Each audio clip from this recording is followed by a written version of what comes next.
Sup, my name is Ray for the Council Network. Welcome to the One Punch Man Episode 2 review, The Lone Cyborg. Now, let me just say this much. I may have, gone overboard with how much I've been enjoying it. Maybe. That's kind of the thought process going into this episode for me. But the art styles, the comedy, and the action keep me at the edge of my seat, wanting to have more. And just when you think that, you've got the 24 minutes into the episode, you're actually wrong, because it's only been 11, because the way that the story progresses so quickly, and there is actually an overtone, an overlining story with a big bad that I didn't think was going to be there. I thought it was just going to be, here's an issue, he works it out really quickly. So we actually have something that will go into episode 3, but how far it will go from there, it's kind of, we don't know yet. But we do get to, we get introduced to Genos, who is a cyborg and can shoot fire, and it's just really cool. So, a little more grounded than One Punch Man, than Sentaman. I think I said his name wrong, but there you go.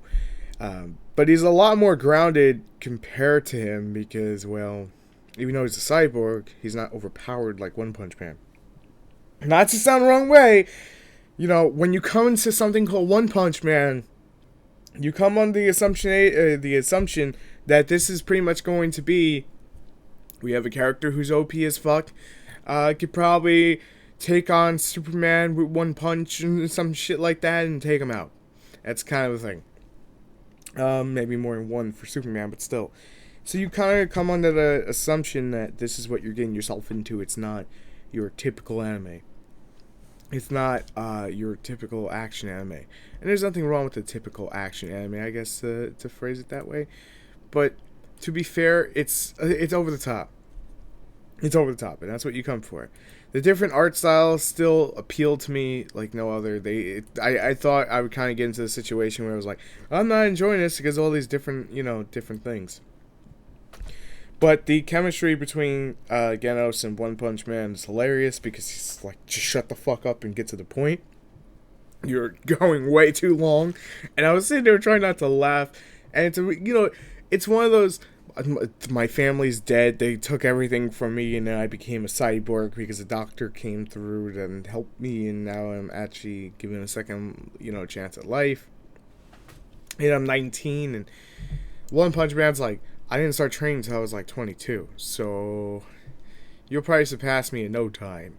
I don't believe I caught his age. I can't say we. I don't believe I caught his age, but I'm just enjoying it way too much. The Lion King monster, the mole.